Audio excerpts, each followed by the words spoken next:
Yo tuve noticias de que habían aparecido unas caras en Belmez de la Moraleda, en la provincia de Jaén. Pero me dijeron que allí acudía mucha gente.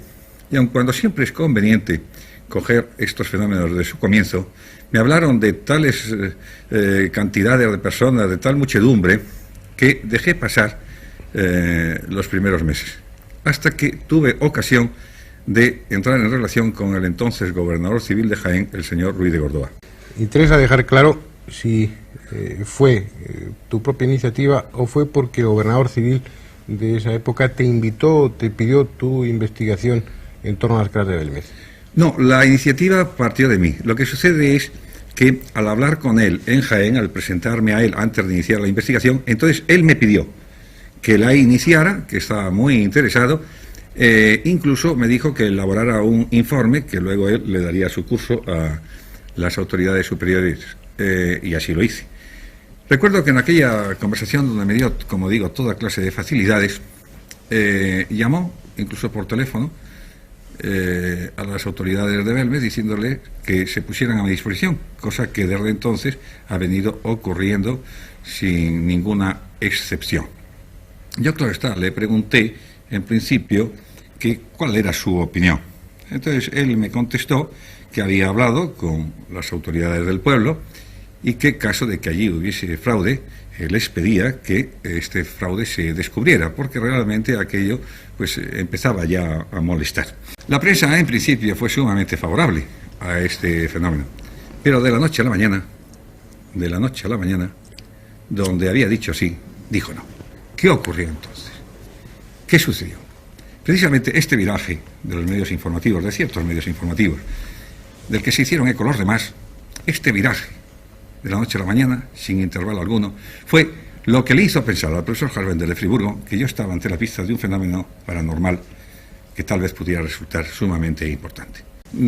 Surgió otro argumento, y el argumento es este que se puede ver repasando los periódicos de la época, pues se puede encontrar uno con el argumento que, repito, era el siguiente.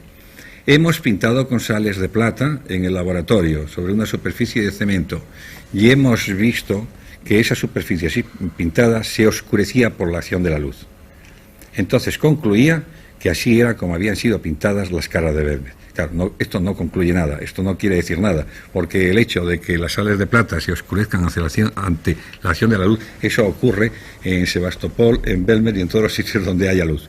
Por lo tanto, este no era un argumento que concluyera. Lo que había que demostrar es que las sales de plata estaban allí, no que con sales de plata se podía pintar y esta pintura se oscurecía por la acción de la luz. Sin embargo, es lamentable. Este argumento, digamos entre comillas, fue lo que convenció a gran parte de españoles de la falsedad de las caras de Belmez. Realmente se trata de un lamentable test del espíritu crítico de cierto sector de los españoles. Es increíble que esto pudiera convencer a nadie, pero hubo mucha gente que quedó convencida por este pseudo-argumento. Entonces, Bender y yo, mientras tanto, ya habíamos iniciado la investigación y nos decidimos a precintar el suelo de la habitación. Esta era una prueba, de ser positiva, pues una prueba fehaciente. Se precintó la habitación delante de él, el suelo, mejor dicho. Primeramente el suelo de la habitación con un plástico y al mes y con actas oficiales. Al mes se levantó el precinto y nos encontramos con nuevas formaciones, los cuales se levantó también la correspondiente. ¿Habíais tomado constancia, Germán, fotográficamente de las caras antes de realizar? Sí, claro, sí. Se hicieron... El precinto y después... Sí. Se dividió el suelo en rectángulos de 60 por 40, que fueron numerados, entonces se tomaron una serie de fotografías antes y otra serie de fotografías después, en fin, con el mismo aparato, con la misma cámara, en las mismas condiciones, en fin, etcétera, claro, conservando todas estas constantes, porque si no podía haber modificación.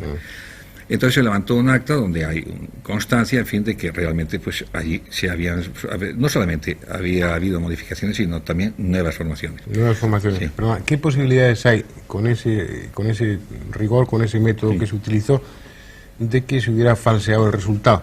Sí. ¿Es posible que alguien hubiera levantado los precintos? ¿Había posibilidad de eso o no? No, era completamente imposible, porque incluso Bender, con ese rigor que le caracteriza, y que tener en cuenta que es un hombre, en fin, que lleva 40 años en el campo de la parapsicología investigando, que ha alcanzado un prestigio tremendo y que no podía arriesgarse a perder ese prestigio de tantos años en Belmez ni en ningún sitio. Entonces él llegó incluso a poner en los tacos que se fijaron en el suelo con cemento, llegó incluso él a colocar una serie de signos que ni yo quise conocer. Cuando él quiso decirme cuáles eran los signos que había puesto, le dije que no quería saberlo, ni yo quería saberlo. Pero aparte de esto, también en el cemento, todavía hablando, colocamos nuestras huellas dactilares. Es decir, era prácticamente imposible que allí aquello pudiera levantarse para ser manipulado y luego colocado otra vez en la misma posición. Pero es que, posteriormente a esto, incluso precintamos la habitación, pero esta vez ante notario, ante el notario de Huelma, de un pueblecito cerca de Belmez.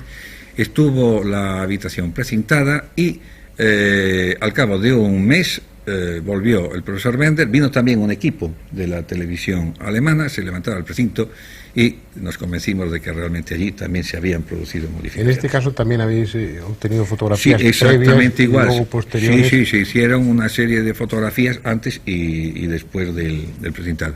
Se apunta también la hipótesis, o se habla de resultados de una investigación en los que se dice que una de las caras concretamente pudo haber sido pintada con un pigmento tan común que es hollín y vinagre. Sí.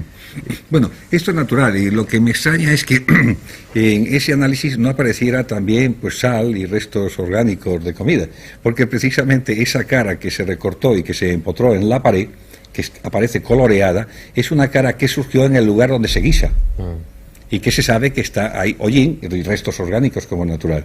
O sea que esto no quiere decir nada en absoluto, pero se puede hacer una contraprueba. Es decir, yo invito a ustedes, telespectadores, a que intenten dibujar en su casa, a que intenten pintar con hollín y vinagre, y después procuren limpiar, frotar esa superficie y vean a ver si queda algo de lo que han pintado antes.